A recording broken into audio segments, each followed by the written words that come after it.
Ah yes, these are the videos I look forward to. The cleanup videos. So you may or may not have seen a previous video I did on this machine. It's an Acorn Electron and it's got the +1 interface. And when I first got it, it wouldn't even power up. And did a little bit of investigation, found out that the fault was with the +1 and it was causing a short on the power line. We've repaired that and it was all working well for a while, but we'll get to that later. I've had to do repairs on it since, but it is all working again now anyway. But yeah, I'll go into more detail later in the video on that. But yeah, got it working, and now I want to take care of the cosmetic side of it because it's disgusting. It's really badly yellowed, it's really, really dirty, and I think we can make it look a lot better, if not almost new. So that's the purpose of this video. There's a couple of other things I need to do as well. I know there's at least one key on the keyboard that doesn't function like it should do. The 3 key doesn't work. There may be others, so I'll go through how I repair the key switches on these and possibly do a little bit of routine maintenance as well. If I've got the capacitors in, I might change out all the electrolytics too. See how far I get. So just to give you a bit of a close-up of the sort of condition of this thing, and I did include these shots in the previous video as well. It's very badly yellowed. It looks like it's sat in front of a window or something. I really don't know. And looking through the viewfinder on the camera, it looks so much better on the camera. It's really, really yellow. It's really bad. But you can see the difference in the contrast, where the sun's got to the top of the keys and not the bottom. So you see the colour it should be and the colour it is. You may see it on the side as well. Again, no, it's not coming out very well, but trust me, this side isn't so bad. The front of it's very yellow. Yeah, the camera's making this look a lot better than it actually is. Okay, let's I'll tell you what, first thing we'll do is we'll go through the keyboard and see what's faulty, identify the faulty switches, get those repaired, and then we'll strip the case down and we'll start scrubbing. Right, let's see what we've got. So I'll just run through the keys quickly. Escape works. 1, 2, 3. So it's working intermittently. I mean, I'm hitting the key now, it's doing nothing.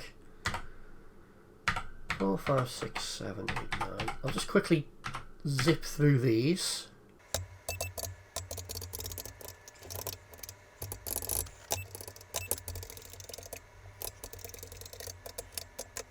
Okay, gone through them. The 3 key is iffy.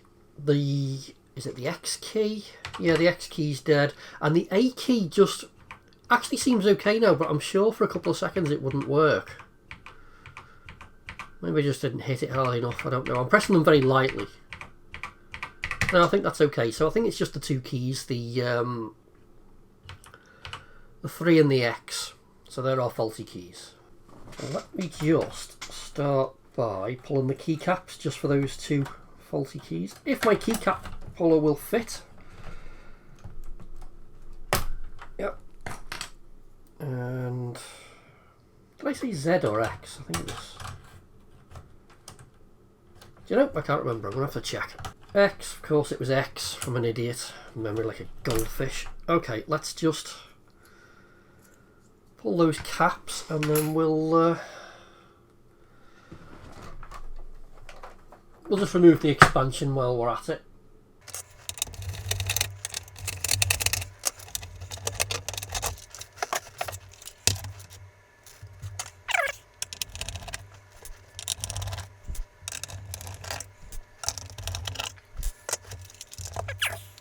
That'll let me get to the underside so I can desolder the key switches.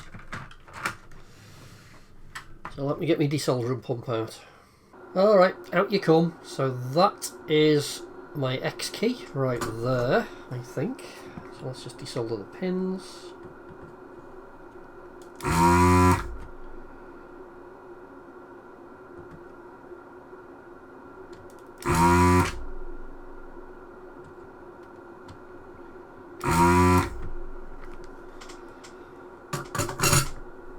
And the 3 key is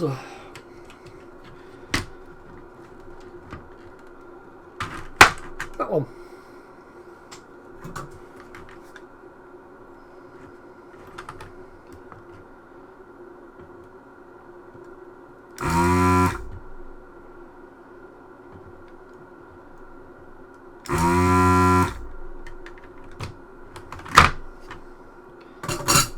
Okay. Yeah, the keys can be fun to remove. Effectively, you've got 3 little clips around the side, and they all need to be pressed in for the key to pop up and out.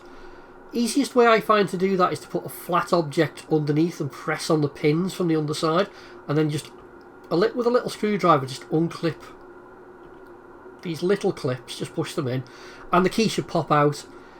It can be a little bit fiddly, but it's not too bad once you get the hang of it. But yeah, I'll do that now, and I might do it off camera. I don't know. Anyway, that's all I'm going to do. I'm going to remove those 2 keys. So they're out. They came out pretty easily, actually. Will that focus? Probably not. Okay. Yeah. Oh, bump the camera, sorry. Yeah. So when you're taking them out, you put pressure at the back, just put a flat object on, push. And then you don't need to worry about the top clip, it's just the 2 side ones. Just poke them in with a small screwdriver and it'll just pop out. They came out pretty easily for me.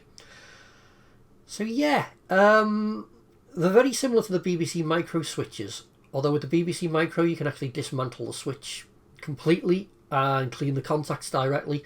I tend to find that with the Electrons, the key switches tend to be glued together, and this is no exception, so we're going to go a slightly different route. So you can see the 2 terminals there. If you get a pair of long nose pliers on that and just grip and twist, these normally, there they go, will just unscrew. So we'll take those out. Looking a bit corroded, that one actually. And the next one, if the camera will focus, not bad.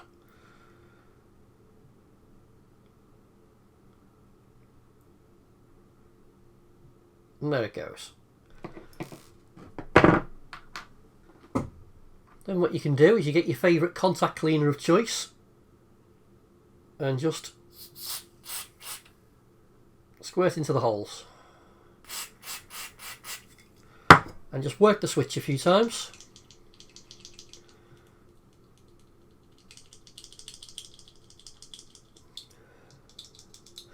Do that a few times. And also clean the ends of these contacts as well, because these are as much part of the electrical circuit as what's in the switch.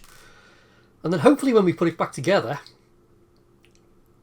the switches will work. You can, and it's a fairly effective method, if you've got keys that don't work on an Electron, is just keep mashing the key. And what you're doing by doing that is you're actually scraping the dirt off the contacts, and they can start to function again. It does work, but I tend to find you can have with a little bit of an intermittent connection, so I prefer to take them out and clean them properly. But yeah, if you'd rather not do that, just try giving them a bit of use, and they sometimes come back to life if you're not happy desoldering key switches. But yeah, I'm just going to work on this for a little bit anyway, and I'll bring you back when I'm done. Right, done and tested, and they're all fine, so let's just put them back in, get them soldered in, and we'll give it one final test on the machine. I'm not expecting any problems.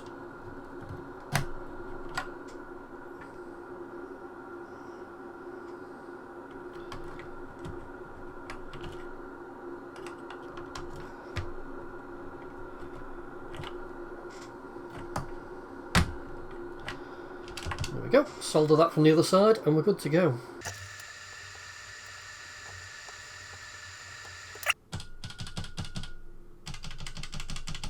Aha! All good! Right, so now that all my keys are working, I suppose we'll get to the cleaning, which means stripping down the computer and separating it from its case. I'll just see if I can get the camera to focus on this. Yeah, you can see there just how much yellowing's going on. Even with this camera, I mean, that should be fairly obvious. That's pretty far gone. Let's see what we can do about it. So I'll tell you what we'll do first. We'll start by removing the keyboard connector. There we go. We can separate that, we'll come back to that. Well, let's get these boards out. So Main board, I can see a screw there, screw there, screw there. Oh, and one there as well. Hiding behind a big pile of fluff actually. Let's take those out.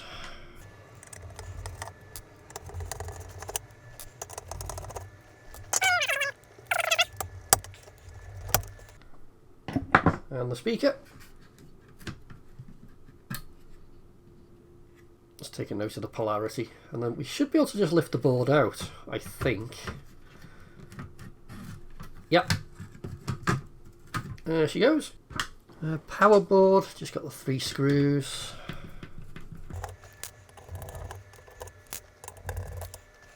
And that should lift out. Yep. So that gives us the base. No, it doesn't. We've still got a speaker in there. Let's just... Yeah, that's been masticed in, I think. Let's just be gentle. There it goes. So there we have a very grotty bottom half of the case. Right, for the top half, we'll just take the keyboard out for now.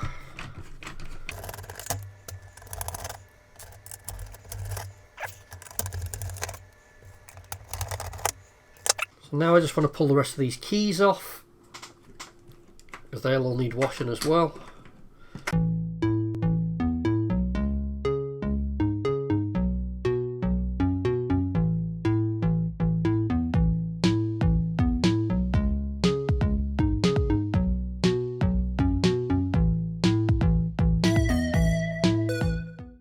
Yuck. Some of them are just lovely, aren't they? Okay, right, some washing to do. Do you know, some people say that they really enjoy cleaning keycaps. They find, you know, just scrubbing them with a bowl of soapy water and a brush very therapeutic. I think they're nuts. I can't stand it. It grates me. I'll do it if I have to, and I might have to with these because they're so unbelievably dirty, but I'm going to try the ultrasonic first, because I generally get really good results with it. I'm not going to get them all in one go, so I'll have to do them in batches. But yeah, this is definitely my preferred way to do it. So let's just see what we can get in there.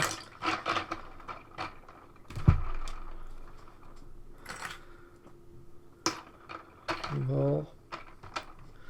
Do you know they might all go in? Spacebar won't. Okay, I can wash the spacebar separately. I mean, I can wash one key, can't I? I might get them all in.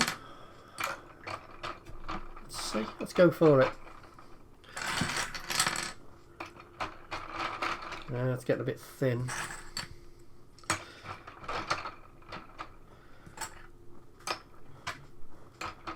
Okay, yeah, they're all in actually. Alright, let's give that a few minutes and let's see how it goes. Right, case is clean. It's very yellow, but it's clean.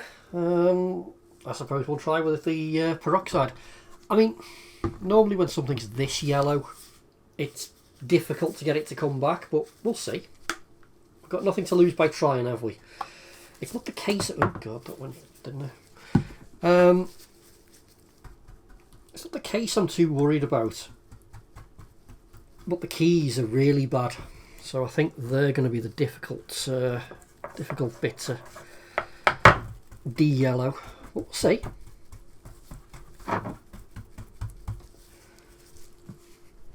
I'm just using it's just cheap peroxide, and it's 12% 40 volt, so great for all your retro computer whitening, and hey, do your highlights while you're at it, why not?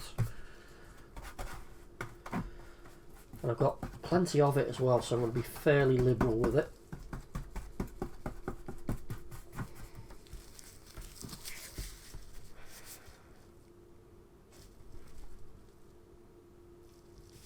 You know, if it wasn't such a messy job, it'd be quite therapeutic, this.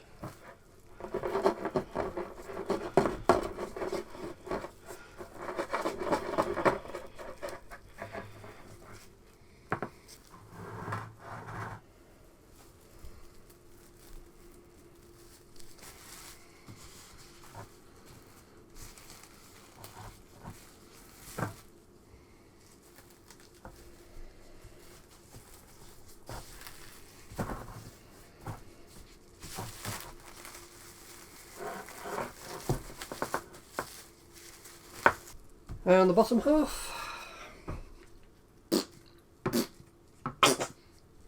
Yeah, you do need to make the sound effects. It helps.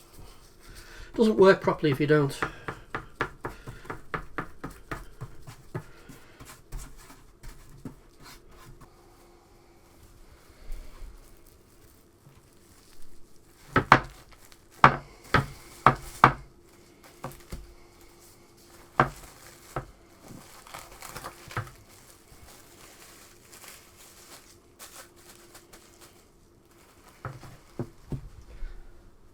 There we are, parcel number 2. Right, keys are clean as well, and they're all done, but they're going to take a lot of peroxide, I think, because they're really quite... You know, it's almost artistic, the way that looks. But they're quite badly faded, they really are, and it's every single key as well. And they're not uniformly faded, it's not like you can say, oh well, it's changed colour a bit, I can live with it. It looks, when it's on the computer, absolutely horrendous. And they're quite bad. I don't know if they're going to come back or not. I mean, the spacebar's the worst. It's like you can see the band where it was protected. Excuse me. And then you can, yeah, not good, not good. Okay, I suppose we'll just go for it and try it and see what happens. You know, I've got nothing to lose, have I? Yeah, this could take a while.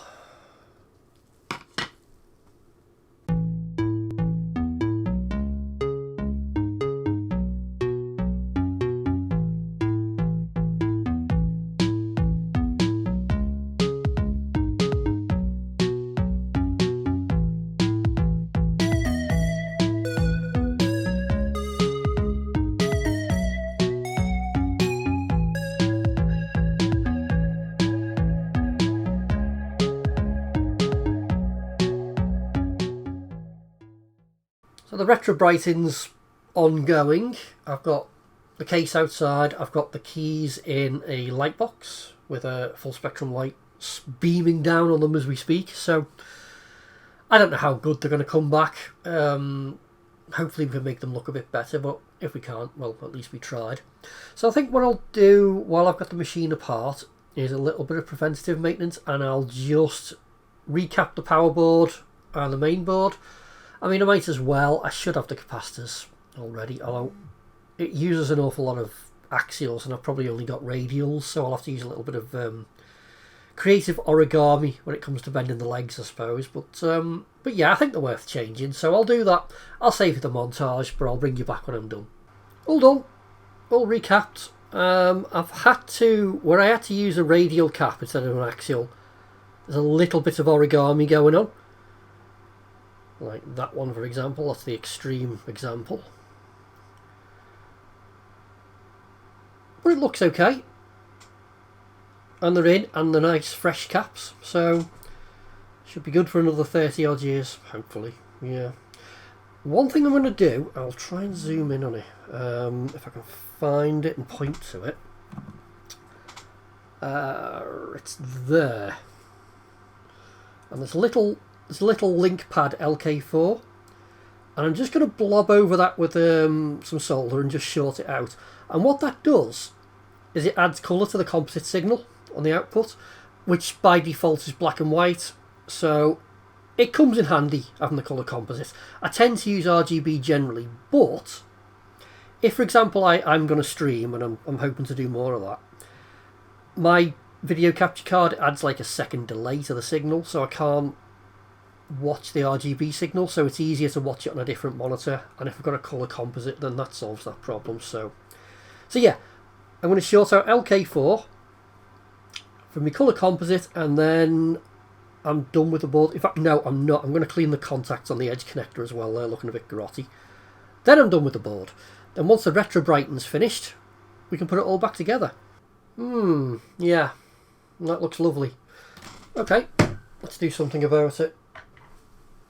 So if I just use a toothbrush to get the rough stuff off. Oh, God.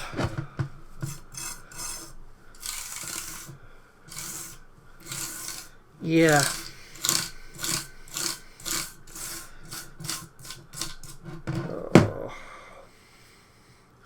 Okay, I'm just going to spend a little bit of time cleaning this up, I think.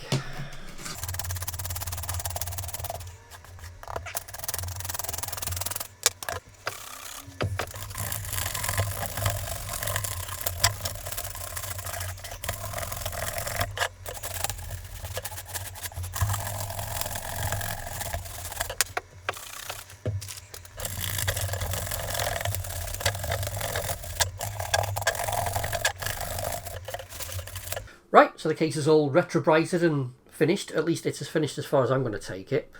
Because I started the retrobrighting on Tuesday and now it's the weekend, so it's had a good few days wrapped up in plastic with some bleach on it. But it has made all the difference. Now, it's not perfect. It hasn't got rid of all the marks, and I didn't really expect it to because it was so far gone. Maybe if I left it for a bit longer, then I would get rid of all the marks, but oh, you know what? Life's just too short for that. You know what?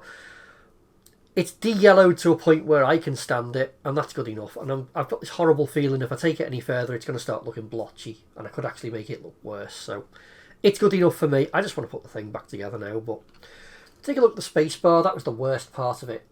You'll probably still see it's a little blotchy in places. This really was the worst of it, though. But it's considerably better than it was. It's, yeah, it's a lot brighter. The case, it's just starting to look a little patchy in places, but again, it's considerably better than it was. It's good enough for me, and like I said, I don't want to overdo this because I don't want to actually start causing damage to the finish. I don't know if that would be a thing or not, but I've seen things that have been over retrobrighted and they can go a bit blotchy, and I don't want that to happen. So as far as I'm concerned, that's good enough.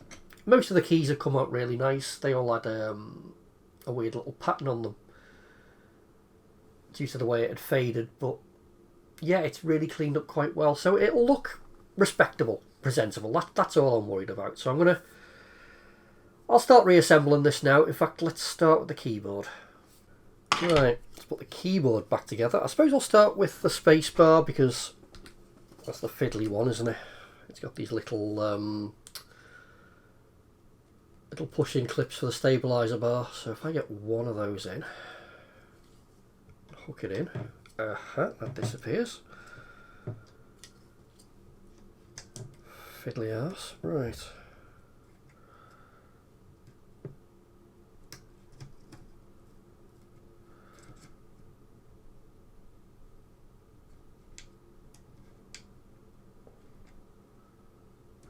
Hang on, I can't do this around the camera, just bear with me a second. I'll get the spacebar in and then I'll bring you back. Better. Why are spacebars needlessly fiddly? I don't know. Okay, let's get this done.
Not perfect, but do you know what? It's a lot better than it was. I mean, The difference is like night and day, isn't it, for a little bit of retro bright. That is a considerable improvement. There is a little bit of yellowing, which you may or may not be able to see, but it's minimal. That looks nice and clean now. Yeah. I'm well pleased with that. Okay, on with the expansion. Right, I suppose it's time to do what I've just done with the Electron with the expansion. So, yeah, it's looking really dirty and quite yellowed as well. So, we'll strip it down and we'll do the same thing. We'll just retro bright it. So, yeah. So, just in case you're wondering why I haven't done this at the same time as the Electron, well, I'm working in a very small environment. I've really got a tiny little house, and I've got another project, another games console on the go at the moment. So I'm halfway through a video on that, and it's not going well, and the thing's in bits at the moment, and with that in bits and the bits floating about and the Electron, which was also in bits floating about, I didn't want to take anything else apart because, I mean, firstly I could run the risk of losing something or breaking something or both, I suppose. So because of the space, I'm limited to what I can take apart at any one time. So that's why I'm doing this separately. Not that you probably asked. There you go. Anyway, yes, we should probably talk about this thing, because in the last video I found a dead tantalum capacitor that was putting a short on the power line, and that's why it wasn't working. In fact, let me zoom in a little bit.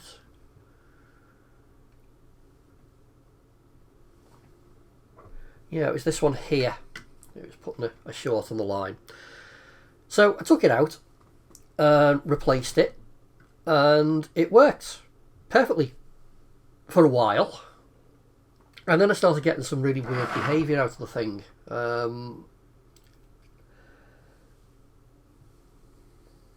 I'd plug it in and it would run for a certain length of time, and then it would stop working. And I was getting the same fault again. I was getting the computer would go dead, and it was almost as if there was a short on the line. So when I unplugged it, I would test the power supply and know there was no short. So it was getting the same symptoms but a slightly different fault. So I thought, well, I've probably got a component that's failing after a certain length of time. So what I did is I went through and I started desoldering more of the chips one by one. First thing I did was pull the ROM, sorry, so it wouldn't actually do anything. Then I started pulling the logic chips one by one and leaving it plugged in for a certain length of time and seeing if the failure came back, and it always did. And the time between it working and then failing was getting shorter and shorter and shorter. So whatever it was developing. It got to the point where I'd actually pulled out every single logic chip, which is why every single one is now in sockets. And I was still getting the error, and the only thing left on the board were the passive components. So I started disconnecting those till it was virtually a bare PCB almost, and I was still getting the error. So then I remembered, I don't know if you've seen the last video, I had to clean up a spillage, and there was some horrible brown sticky something in here, and I wondered if there was any of that left in any of the connectors. Maybe that was causing a short. Maybe once it gets hot or warms up or something, it was becoming conductive, and maybe that was causing a problem. So stripped off all the connectors, including this edge connector. And by the way, if you're ever tempted to take this edge connector off, I strongly advise you don't, unless you really, really have to, because it's incredibly hard to get off, and it's almost impossible to get the thing back on again as well. It was murder, but that's a different thing. Yeah, took off all the connectors, I put them in an ultrasonic bath, and a load more of this brown gunk came floating out. I plugged the connector on its own back into the computer, just to eliminate that as a potential source of the problem. Powered it up, it ran faultlessly, so I knew the fault was somewhere on the board. At this point, I resoldered the connector, I plugged it into the back of the Electron, and lo and behold, it was failing again. But this time now, it's very consistent, the failure. It would be, you could almost time it with a stopwatch. It would fail after about 3 minutes, almost exactly 3 minutes, and it would go. So I disconnected every single passive component. All the sockets were off, apart from the edge connector, which I'd refitted. I tested this tantalum to make sure there wasn't a short on it. That was fine. And I was still getting the error.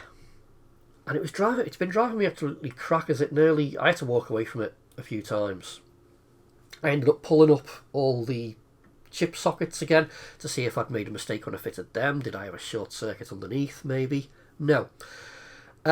It was only when I pulled this brand new tantalum out, which by the way was testing fine, that the fault went away and it didn't come back. And that was a bit of a weird one because I couldn't work out why that should cause a problem because it wasn't short circuiting. So I refitted it, the fault came back. I ended up putting an ammeter on the power supply, and after 3 minutes the current shot up to well over an amp and the power supply cut out. And what was happening is there was a short on the power line.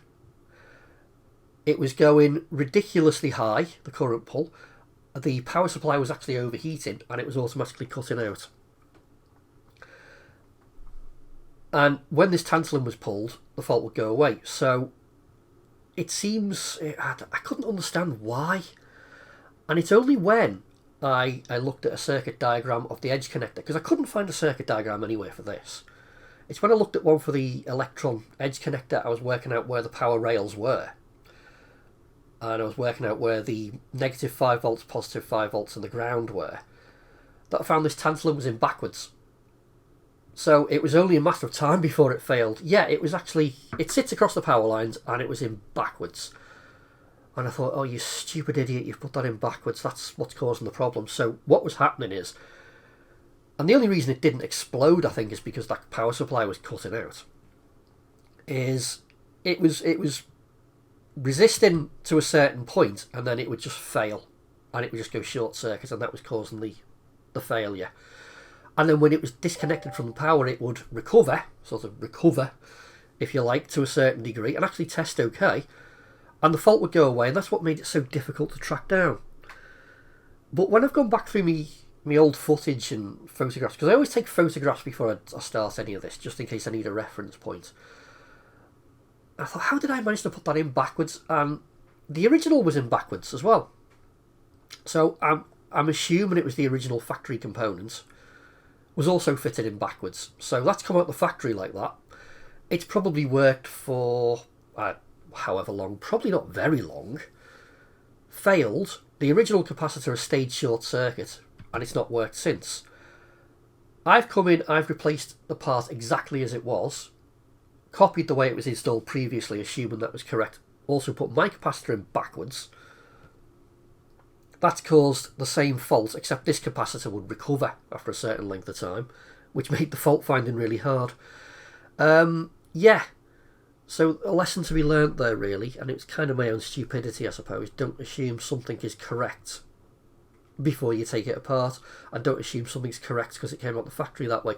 No, that capacitor was in backwards. Once I turned it round, it was fine, and it worked beautifully for a while, and I got maybe a couple of hours of use out of it, and then it started failing again, and at this point, oh god, it was really starting to grate me now. First thing I got was a load error on the cartridge, which I thought was quite amusing. So I cleaned the contracts on the cartridge. It worked for a little bit, and then I started getting more and more errors. Then the computer wouldn't start up correctly, and then it would start up, but it wouldn't recognise the expansion has even been plugged in, and it was coming up with things like ROM errors. So I bought a new ROM for it, and it's one of these enhanced ROMs. It's actually quite a nifty little thing. I'll probably talk about that separately, but put the new ROM chip in, made no difference. So really I should have tested that a little bit further. It wasn't the ROM chip, it was the supporting logic around it. So I ended up pulling all the logic chips again one by one, and I've got one of these things, and if you haven't got one, they're like 20 quid on AliExpress, and it's just a logic chip tester. And it really does save you an awful lot of headache. You just pull the chips off one by one, select the correct model, hit test, and it'll tell you whether the chip's good or not. And I did find one bad logic chip. So I don't know whether that's died because it's just 30 years old and it's suddenly been thrust back into use, or it could be a case of, well, it's just had a load of heat thrown into it when I desoldered it. Who knows? But whatever, one of the chips was dead. I've replaced the chip. It's all come back to life. I've had it on for many, many hours since, just trying to test it and trying to give it an excuse to fail, and it's been rock solid ever since. So I think we're good now. But oh god, it was a nightmare. It really was. There were several times I just had to walk away from it. In fact, while I'm yapping, let's get it out of the case. It was an absolute nightmare. It was like it didn't want to live. It really didn't. It was horrendous. And at first I couldn't find any sort of circuit diagrams for it. I ended up finding a couple on some of the internet forums a bit later on, but they were, one of them was, it was the original Acorn scan, and it wasn't very clear. Another one was a sort of what would you call it? A some guy sort of reversed engineered it and created his own circuit diagram. That guy's my hero, by the way, because that circuit diagram was very useful. But when I was disconnecting all the passive components that I was talking about earlier, there was a tiny little ceramic capacitor here, and as I was desoldering it, it just disintegrated on me. It just cracked and it just failed. And there were no markings on it to tell me what the value was. So I had to look at the diagram, and the diagrams were a little bit inconsistent. The original Acorn diagram was smudged in that area, and the remade diagram was a bit unclear as to what the value was. When you look at them together, I think, and I'm 90% sure, that that's a 470 picofarad capacitor, and that's what I've put back here, and it seems to work absolutely fine. It's only a decoupling capacitor. It's just tying the input for one of the NOR gates to ground. That's all it's doing. I've put the capacitor is physically a lot bigger because the only one I had was a 500 volt capacitor, but it seems to work just fine. Yeah, it's just a decoupling capacitor. Replaced it and it all seems fine. And like I said, it all seems to work perfectly now. So I think I've solved the problem. But yeah, that was unpleasant for a while. I virtually had this as a bare PCB at one point plugged into the back of the computer, and I was still getting this error message. It was banging my head against the desk, I was. But yeah, check the simple things first, you know, and don't assume just because it came out the factory like that the parts are in correctly. Yeah. Anyway, stripped it down. So what I'm going to do is I'm going to wash these parts, and I'll get them retrobrighting. I probably won't film that. I'll just bring you back when it's all done. Right, as if by magic, it's several days later because, well, firstly it took me a day or so to retrobright, and then, well, it's been a few days since I've had any chance to do any work on this, but yeah, the case is done, and it's looking a lot brighter. It looks a little better on the camera viewfinder than it does in person, although it doesn't look bad by any stretch of the imagination. It's a little bit streaky, maybe. It's not perfect, but it's good enough for me. So yeah, it's brightened up the whole thing. I suppose I can put it all back together, and then we should be done with this. That'll be nice. Where's my screwdriver gone? There it is. Yeah. So let's button this back up. Let's get it all hooked up back to the main computer, and hopefully everything will still work. And we'll take it out for a little test drive. Oh, it's fine. It's all fine. Everything seems to work. I'm plugged into my RGB lead, and I'm getting a really nice picture out of it. So, yeah. That all came together quite nicely, I suppose. Go on, focus. I dare you. Ah, there we go. Okay. Yeah, that looks considerably better than it did. I wouldn't say it's perfect. It's not. Looks a little bit better on the camera than it does in real life, but it doesn't look bad. There's a little bit of streakiness to the case, both the computer and the +1 interface. The keys, I think I've over bleached them. I think they should have a nice cream colour, and I think I've gone up a couple of shades further than I really should have. they've been bleached almost white, and I don't think that's quite the correct colour, but by all means let me know if you think differently. The spacebar, it's still showing signs of yellowing at the front, just very, very slightly. Again, but it looks almost over bleached at the top, so it didn't come out 100%, but then when you consider the state of it was in when I got it, I couldn't really expect it to. Honestly, I didn't expect it to go this well, so I'm quite pleased with the results, all in all. It's fully functional, it's fully cleaned, and yeah, it's good to be good to go into use now, I suppose. I don't know exactly what I'm going to do with it. I've got an SD card solution coming for the Plus One, but that's, I was hoping that would have arrived before the end of the video, but it hasn't. But I'll happily put a separate video on that if anyone's interested. But that'll allow me to load games a lot faster rather than faffing around with cassettes and what have you as well. And I don't know, I'm tempted to do a bit of live streaming with it. I thought that might be an interesting thing to do. I don't know. Let me know if you want to see any of that, I suppose. Anyway, I'll wrap this up now. So, as always, I'll say thank you for watching. Thanks for sitting through the obligatory cleanup video, and I'll see you on the next one. Bye.